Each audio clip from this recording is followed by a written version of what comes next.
로마서 12장 되겠습니다.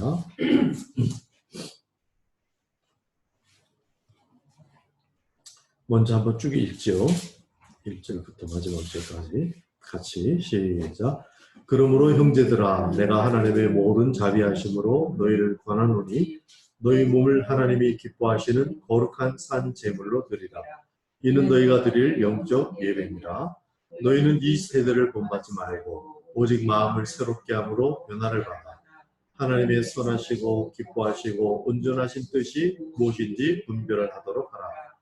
내게 주신 은혜로 말미암아 너희 각 사람에게 말하노니 마땅히 생각할 그 이상의 생각을 품지 말고 오직 하나님께서 각 사람에게 나누어 주신 믿음의 분량대로 지혜롭게 생각하라. 우리가 한 몸에 많은 지체를 가졌으나 모든 지체가 같은 기능을 가진 것이 아니니 이와 같이 우리 많은 사람이 그리스도 안에서 한 몸이 되어 서로 지체가 되었느니라.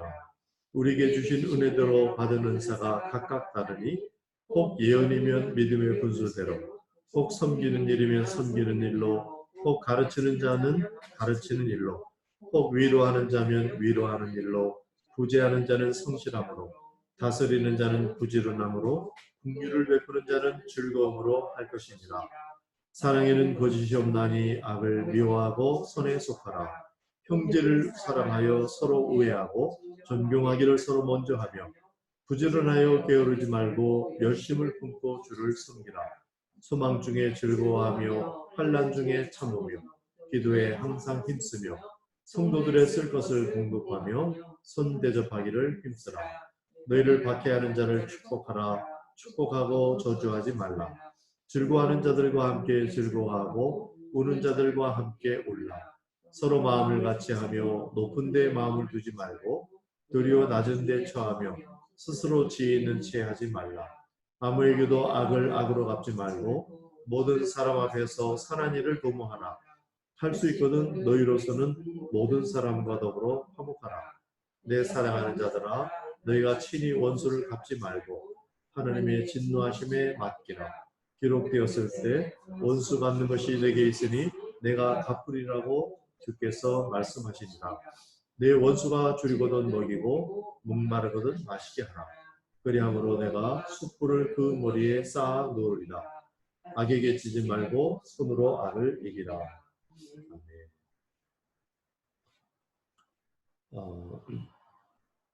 로마서 전체가 세 파트로 이제 나누어 줄 수 있다.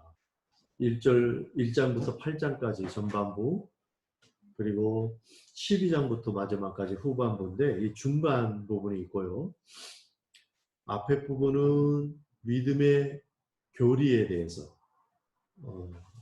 설명을 하고 12장부터는 그 교리의 적용 부분이다.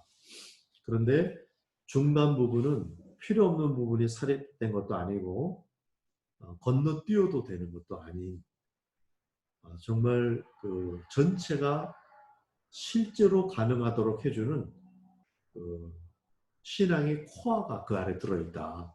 이런 얘기를 서전에 했습니다.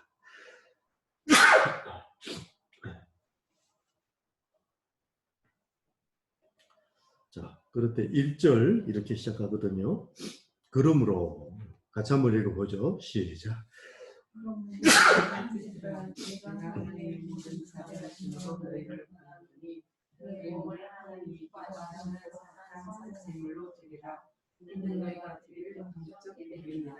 예, 그러므로 이렇게 시작하죠. 그러니까 그 말은 앞에 쭉 얘기를 했으니까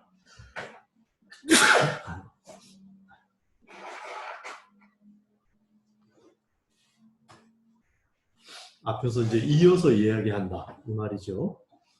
그리고 그런 이유로 산 제물로 드리라.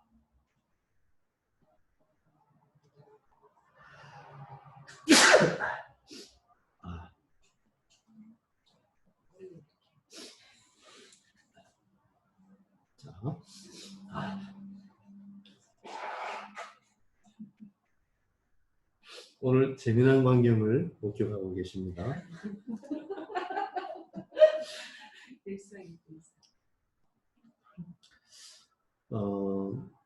거기 이제 영적 예배란 말도 나오고요. 영적 예배라고 되어 있는데 이 말이 어떻게 번역이 가능하냐면 마땅한 예배, 당연한 예배 이런 겁니다. 이렇게 번역이 가능한. 그러니까 앞에 이렇게 잘 얘기를 했으니까 몸을 산 제사로 드리고 그게 당연하다. 이렇게 말하는 거예요.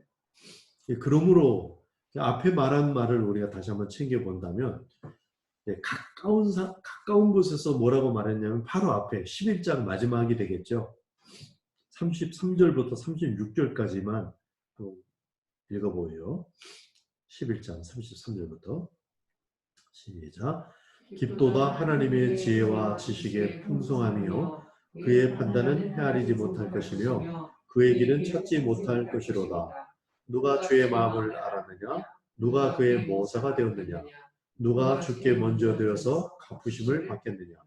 이는 만물이 주에게서 나오고 주로 말미암고 주에게로 돌아갑니다. 그에게 영광이 세세에 있을지어다. 아멘. 깊도다 하나님의 지혜의 풍성함.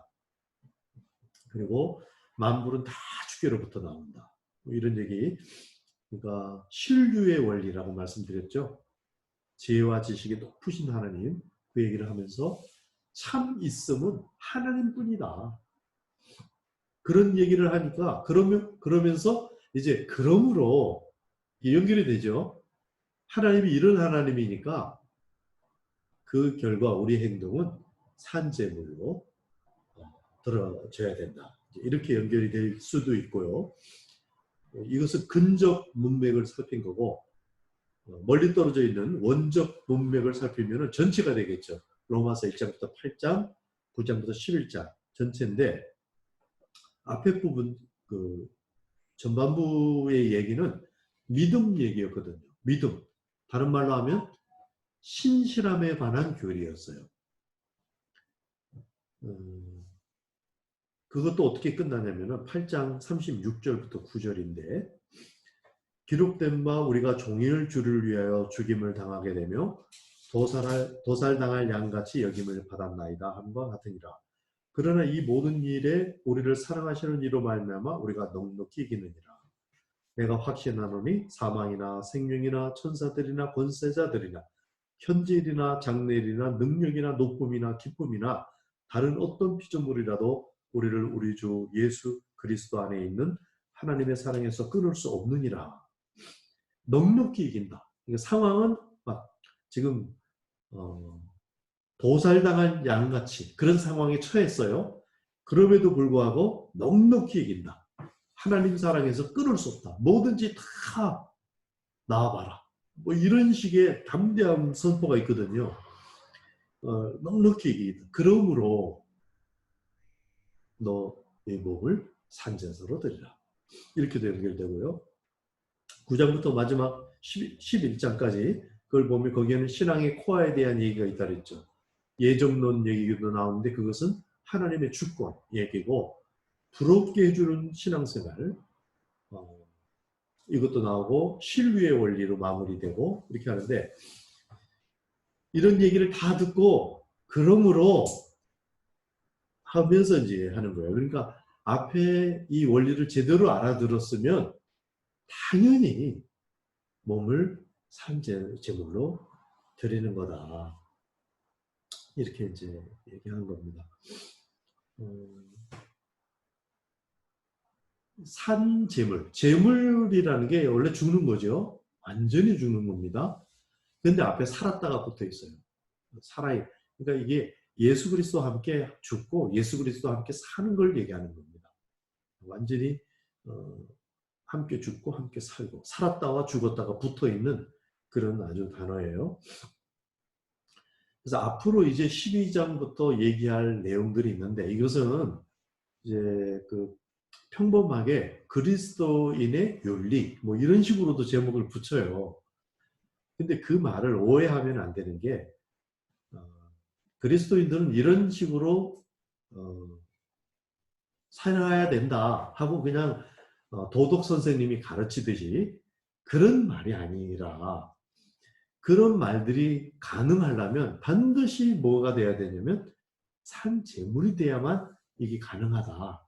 이 말을 하기 위해서 이 말을 이르기 시작하는 겁니다. 그래서 믿음의 교리는 산제사, 다른 말로 하면 그걸 자기 부인이라고 하죠. 그것을 통해서만 실천이 가능하다. 적용이 가능하다. 이런 선언을 이제 12장 1절에서 하는 겁니다. 오늘은 이제 이 12장으로부터의 전체의 서론격으로 진도를 많이는 못 나갈 것 같은데 좀 1절을 좀 더 차근히 살펴보면은 형제들아 내가 하나님의 모든 자비하심으로 너희를 권하노니 지금 무슨 말을 하냐면 너를 잡으라 이 말이거든요. 그런데 모든 자비하심으로 그렇게 지금 권하는 중이다. 그러니까 이 말은 진정 잘되게 해주려는 그런 국률의 마음을 가지고 말하는 거다. 강제적으로 엄포를 놓는다든지 이거는 꼭 이래야 된다 하고 율법적인 그런 걸 선언한다든지 그런 얘기가 아니고 정말 내가 잘 되도록 그렇게 해주기 위해서 하는 말인데 간절히 권면하는 건데 하나님의 모든 자비하심으로 너희를 권한다. 이렇게 말하는 거예요. 그리고 산전 제사로 드리는데 몸을 하나님이 기뻐하시는 거룩한 산제물로. 여기서 그러니까 마음이나 생각을 언급할 수도 있잖아요. 근데 특별히 몸이라는 단어를 일부 구별해서 썼습니다. 그러니까 마음으로 막 꾹꾹 참아가지고 앞으로 이런 명령 저런 것들을 순종해내고 이렇게 하는 것이 아니고 몸이 사랑을 말하도록 몸이 행동하도록 그렇게 하라. 이게 혹시 마음이 안 내켜도 몸을 움직이게 하는 그걸 강조하고 있어요. 조금 이해가 안 되고 조금 또 안 내키고 이렇게 할지라도 몸을 들이는 것을 권면하고 있습니다. 사실 그 앞에도 이제 이런 권면이 있었습니다. 전반부에도.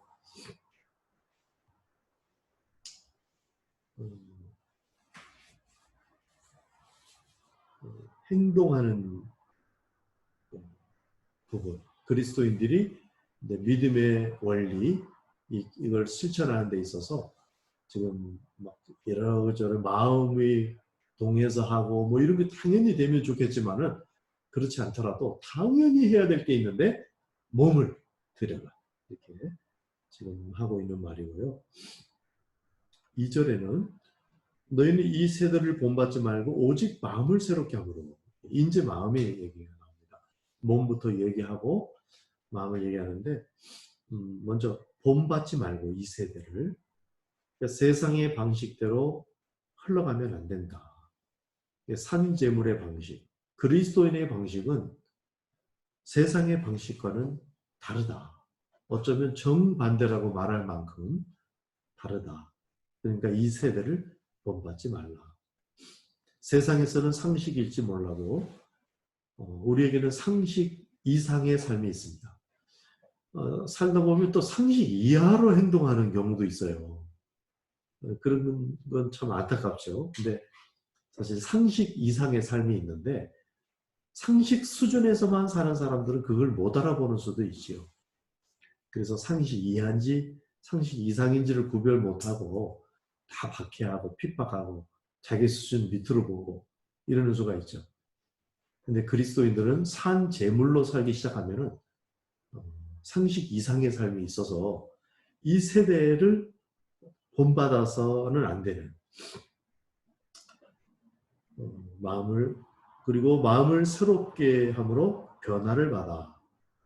여기서 이제 마음이라는 게 우리 말로 이제 번역을 하면 헬라어로는 카르디아라는 말을 많이 마음으로 번역을 해요. 근데 이 카르디아라는 말은 마음 전체를 말하는 겁니다.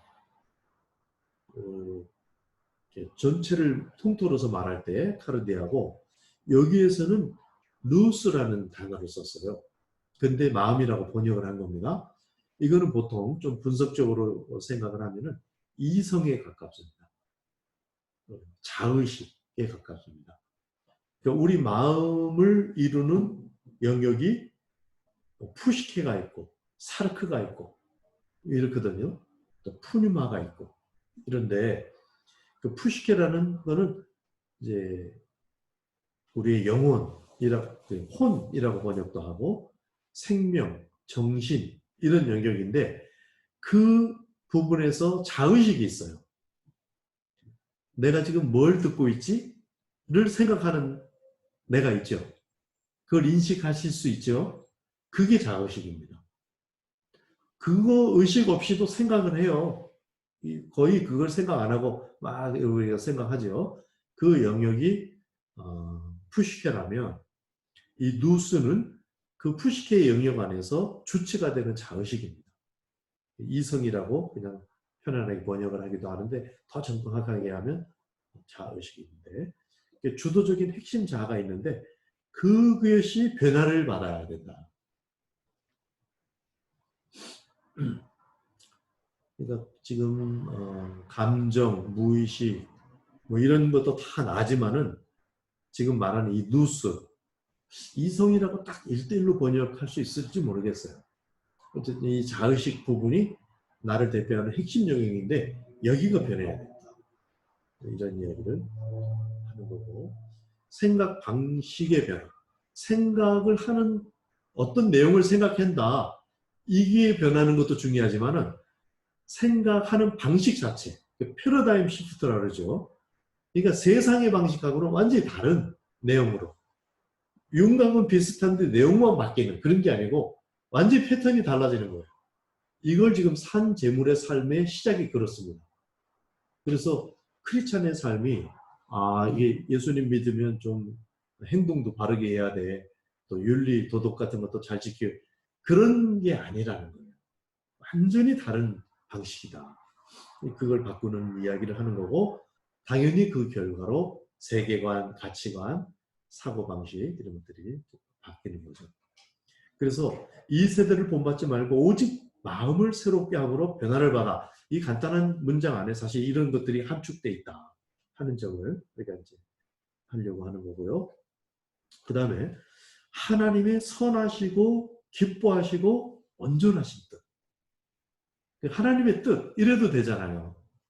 근데 굉장히 지금 뭔가 핵심으로 자꾸 들어가려고 하는 말을 하는 거예요. 하나님의 선하시고 기뻐하시고 온전하신 뜻. 저는 이것을 하나님의 의중이라고 바꿔 말하면 좋겠어요. 하나님의 뜻이 이렇게 우리에게 이제 펼쳐졌을 때 그 뜻을 사람들이 받아들이는 정도가 있는데 하나님의 표면적인 뜻을 받아들이는 수가 있어요. 그것도 마땅히 해야 될 일인데 근데 하나님이 정말 속마음이 있다는 거죠. 그런 뜻 예를 들어서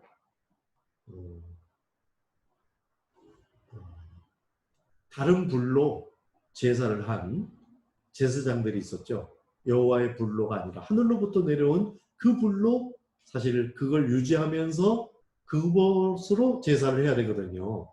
그러니까 굉장히 하늘의 것으로 하늘에 올려드리는 제사인데 다른 불로 했어요. 근데 똑같아요. 모양을 보면은 사진을 찍으면은 그냥 불로 제사를 드리고 있어요. 근데 그 사람들이 직사했어요. 그러니까 하나님의 뜻을 하나님이 이렇게 불로 제사를 드리고 뭐 이렇게 이해하는 사람도 있겠죠. 근데 하나님의 깊은 속뜻에는 그 이상의 그 뜻이 있다는 거예요. 그러니까 이건 성숙하고 또 하나님과 그래도 통하는 사이가 되고 이렇게 되면서 이게 보이는 거거든요. 그 의중을 말하고 싶어 한다. 저는 이렇게 읽고 싶어요. 이 절을 그렇게 읽어야 한다. 하나님의 선하시고 기뻐하시고 온전한 뜻 그것이 무엇인지 분별하도록 하라. 그러니까 하나님의 의중과 그 심정을 헤아리는 거기에 이르도록 권하고 있다. 성숙의 핵심이죠. 그게. 베드로전서 1장 9절에 베드로가 이렇게 말해요. 믿음의 결국 곧 영혼의 구원을 받음이라. 제가 한번 설명을 예전에 한번 해드린 적이 있는데 여기서 영혼이라는 단어가 푸시케라는 단어라고 말씀드렸습니다. 그게 이제 정신, 생각, 나의 생명 뭐 이렇게 번역이 된다 그랬죠. 그러니까 믿음의 결국 곧 어떻게 사람들이 잘못 읽냐면 믿음의 결국 그럼 믿음이라는 것은 결국 몸의 육체의 구원이 아니고 영혼의 구원이야. 이렇게 잘못 읽어요. 이게 이원론적으로 잘못 읽는 대표적인 방식인데 의외로 너무나 널리 이 사상이 퍼져 있어요. 굉장히 잘못 읽는 것입니다. 여기서 이 말은 믿음이 결국 지향하는 건 뭐냐면 우리의 자의식이 있는 이 우리가 감정, 무의식, 의식 하는 이 전체 생각하는 방식 자체가 하나님의 것으로 완전히 바뀌는 거. 그런 구원, 영화로운 구원, 성화의 구원을 거치죠. 그 구원이 바로 믿음이 지향하는 바이다 하고 선언하는 거예요, 이게. 이 말이 이해되십니까? 전자로 이해하는 게 아주 사실 전통적으로 그런 식으로 많이 말을 했는데 그거는 이제 우리말 성경으로 보면 사실 거기까지 분별하기가 어려워요. 근데 사실 헬라어로 들여다보면 너무 명백한 뜻인데 믿음의 결국은 그러니까 쉽게 말하면 우리 생각이 바뀌는 거다. 우리 이 사고 방식 자체가 바뀌는 거. 그게 믿음의 지향점이다. 그래서 우리가 하나님을 대면해서 볼 때 그때는 완전히 다른 거죠. 지금 우리가 이 세상에 대해서 이 세상의 사고방식 영향을 받고 정치가들이 어떻게 말하면 우리가 또 이렇게 긍정하고 또 이렇게 반대하고 이 휘둘리는 게 있어요.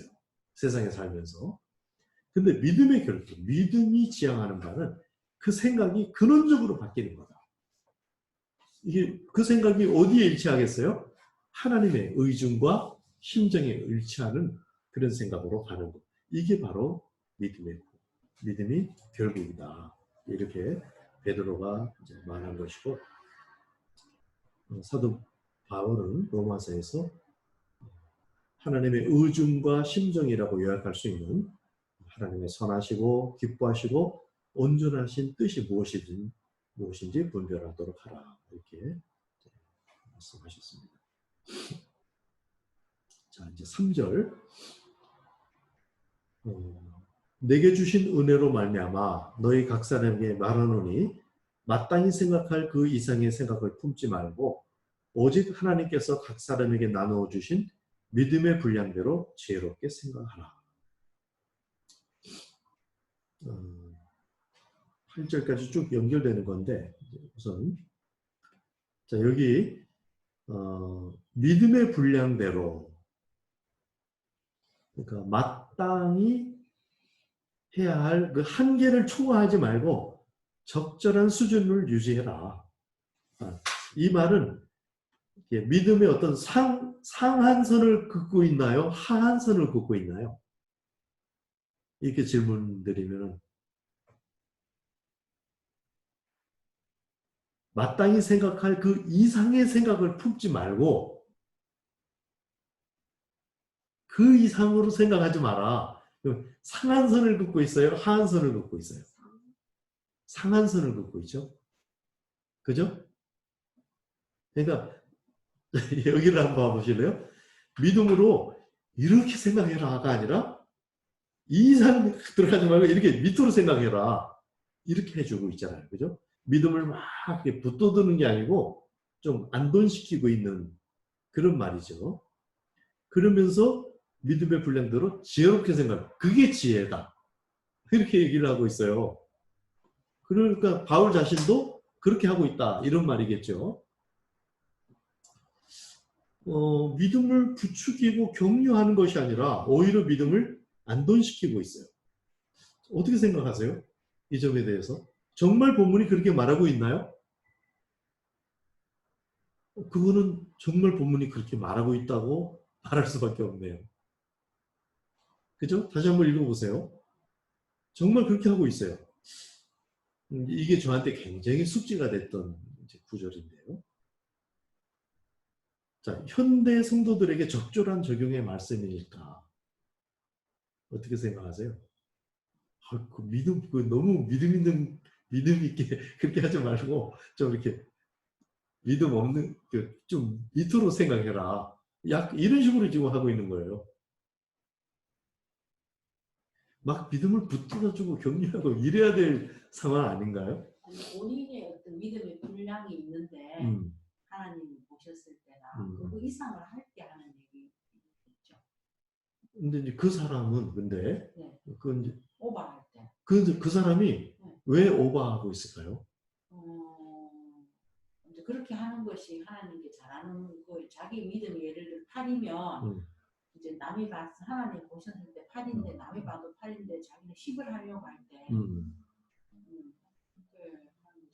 왜 하냐고요? 자기를 나타내고 자기의 수도 있고 또 이렇게 열심히가 뭐 많이 이렇게 해야지 믿음이라고 생각하죠.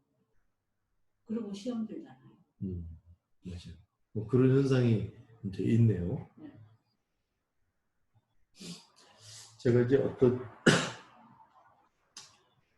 제가 오랫동안 믿음을 격려하는 쪽에 힘을 많이 줬던 것 같아요. 근데 이게 믿음 격려하는 게 나쁜 거 아니잖아요. 믿음을 붙어가지고 믿음으로 할 수 있도록 해주고. 그런데 어떤 부작용이 일어났냐면, 응? 그러다가 본인이 넘어질 것 같아요. 예, 두 가지 현상이 있어요. 근데 일단은 막 믿음의 분위기가 엄청나요. 그래서 그 분위기가 너무너무 좋고, 그런데 약간의 부작용이라고 생각해야 될지, 야, 이거 다 좋은데, 이건 뭐지? 이런 부작용이 있어요. 그게 저한테는 숙제였거든요. 이게 왜 이럴까? 그리고 제가 한참 세월이 흐르면서 제가 그걸 깨닫고, 우리 학생들이나 동료들에게, 굉장히 미안한 생각이 들더라고요. 제가 그동안에 믿음을 격려하고, 이런 쪽으로 했었는데, 이걸 내가 잘못한 거구나. 사도 바울이 그렇게 하고 있지는 않네. 오히려 반대로, 이렇게 안돈시키는 쪽으로 하고 있다. 근데 현대에 그런 사람이 잘 없어가지고 그러는가? 뭐 이런 생각도 들고. 사실 지금 격려받아야 될 사람들이 너무 많아요. 믿음에 있어서. 그럼에도 불구하고 이런 소수가 있는데, 이제 그 소수들이,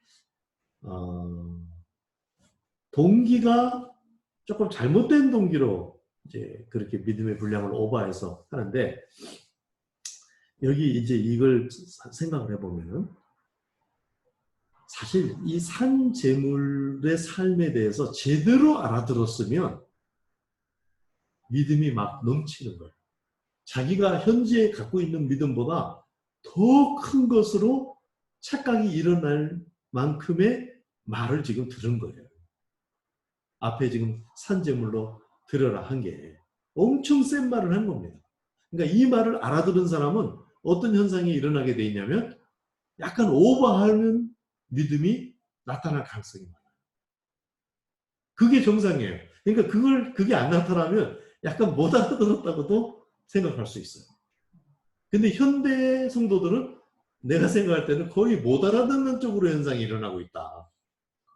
저는 이렇게 생각해서 거꾸로 막 격려한다. 이제 이렇게 했던 거거든요. 왜 그러냐 보세요.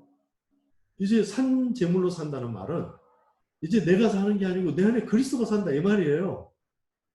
그러면 내가 하는 것이 아니고 내 안에 하나님이 하시는 것이면 못할 일이, 불가능한 일이 없으며 막힐 일이 없으며 그렇지 않겠어요? 세계가 좁아지고 하나님의 크신 능력으로 당연히 그렇게 생각하는 거죠. 그 다음에 그런 것에 대해서 6장, 7장 하면서 여길지어다 막 보냈거든요. 믿음의 원리들을 선언했거든요. 엄청난 믿음의 동력에 솟구치는 것이 어쩌면 당연한 거예요. 그런데 이제 그래서 그런 현상이 일어나야 돼요. 먼저 일단 그게 정상이라는 거예요. 그런 상태에서 이 말을 들어야 돼. 아, 그런데 믿음의 분량대로 이렇게 얘기를 들어야 되는데 아예 일어나지도 않는 상태에서 믿음의 분량대로 하라고 그러니까 왜 말을 이렇게 하지? 지금 우리가 이렇게 들립니다. 사실 믿음의 분량을 오버하면 어떤 현상이 일어나냐면 부작용을 겪게 됩니다. 그러니까 나의 믿음은 요 수준인데 내가 이 믿음 수준으로 살고자 해요. 이게 나쁜 거 아니거든요. 그 원함이 있다는 것 자체는. 근데 이 간격이 사실 이게 내 믿음은 여기잖아요. 실제로는. 그래서 이 믿음의 간격이 약간 마귀가 역사하는 운동장과도 같아요. 그래서 자기가 좀 이렇게 기가 세다 그러죠. 왜? 좀 기가 센 사람들은 그렇게 살면 남들을 힘들게 만들어요. 자기도 힘든 게 있을지 모르겠지만 표현은 안 하는지 모르겠지만 자기는 믿음으로 산다고 막 하는 거예요. 열심히 하고 그리고 재밌을 수도 있죠 또. 근데 남들을 피곤하게 하고 힘들게 한다고. 이런 현상이 일어나게 돼 있다. 그 다음에 반대로 기가 약한 사람들이 만약에 나도 한번 이렇게 살아봐야 되겠다 하고 내 믿음 이상을 막 그렇게 하는 수가 있어요. 왜냐면 제가 그걸 많이 그렇게 격려해갖고 사람들을 그렇게 하도록 도와봤거든요. 근데 실제로 그렇게 하는데 어떤 현상이 있느냐. 그 힘든 걸 자기가 다 뒤집어 쓰고 거기서 일어나는 부작용을 또 자기가 다 겪고 본인이 힘들어져요. 이런 부작용이 일어나더라. 그리고 사실 그렇게 신앙이 제대로 성장하지도 못해요. 그냥 그 부작용을 겪고 그것 때문에 또 막 이렇게 그러면서 영혼이 약간 웃자란다고 할까? 당분간은 믿음이 좋은 것처럼 보일 수가 있어요. 근데 웃자란다는 말은 뭐예요? 빨리 이렇게 잘하는 것처럼 보이는 바람에 동에 맞고 막 이렇게 돼가지고 얼고 이래갖고 결국 열매를 못 맺게 되잖아요. 그런 아주 위험성이 있다. 그러니까 지금 굉장히 탄탄히 잘 갈 수 있도록 바울이 굉장히 친절하게 이걸 안내해 주고 있는 거예요. 앞에서 엄청나게 센 말을 한 거예요, 일단. 그리고 그 말을 알아듣는 사람들은 믿음이 막 확 일어나려고 하는데 그 말을 안정시켜주고 있는 그런 말이다. 그럼 어떻게 해야 되느냐? 그 선이 착한 이 그리스도인들의 그 적정한 선은 정말 좁은 길인 것 같아요. 그 균형점이 예수님의 겟세마네 기도를 우리가 모범으로 삼을 수 있습니다. 예수님의 겟세마네 기도는 뭐였죠? 기억나십니까?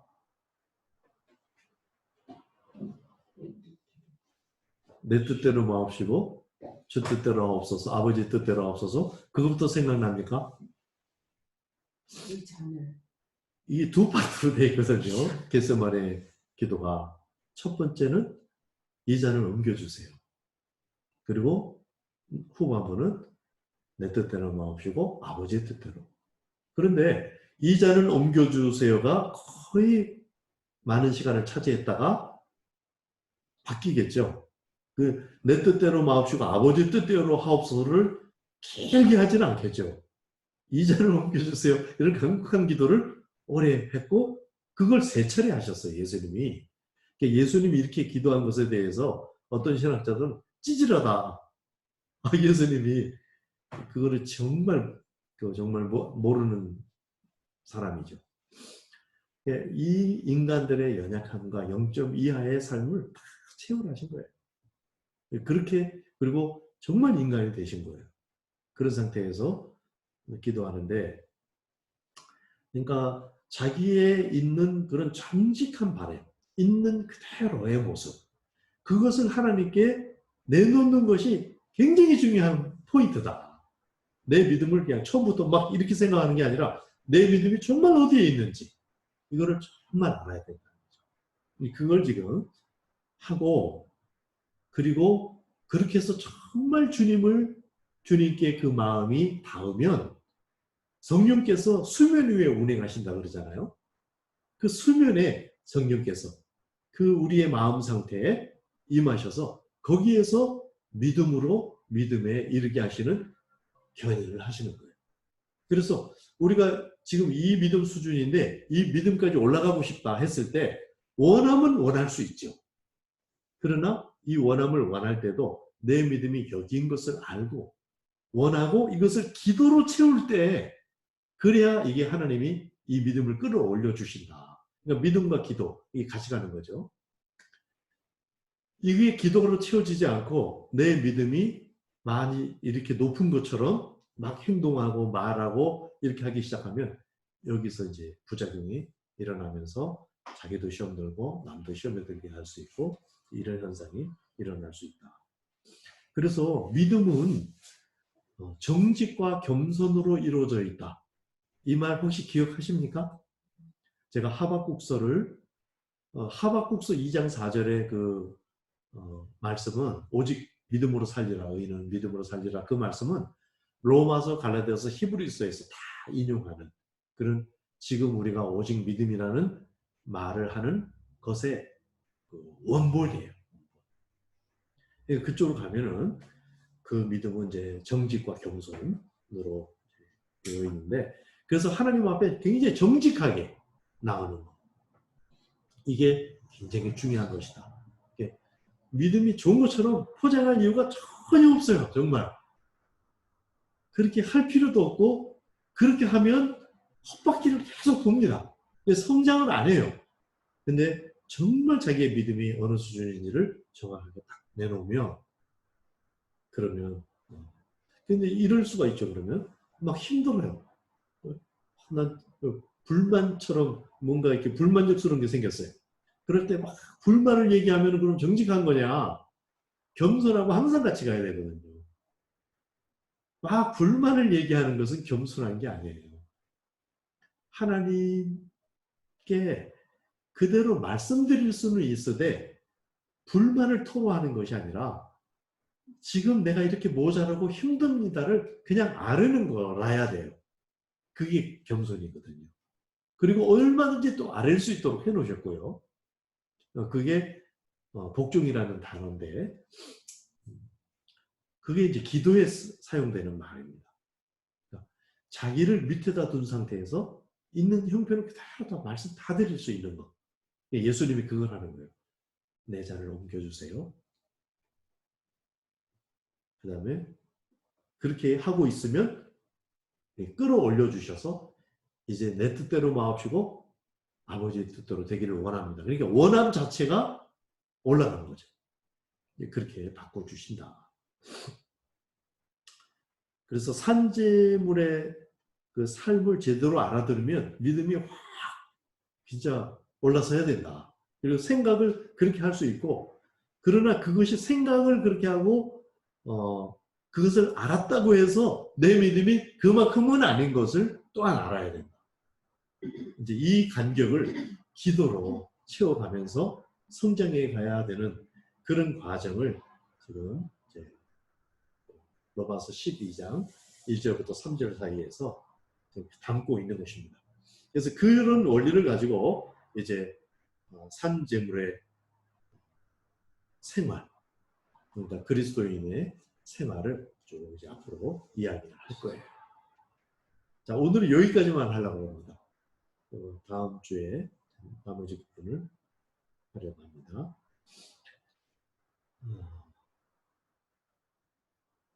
자, 이렇게 마무리하죠. 그리고 또 질문과 토의 있으면 나누도록 하겠습니다.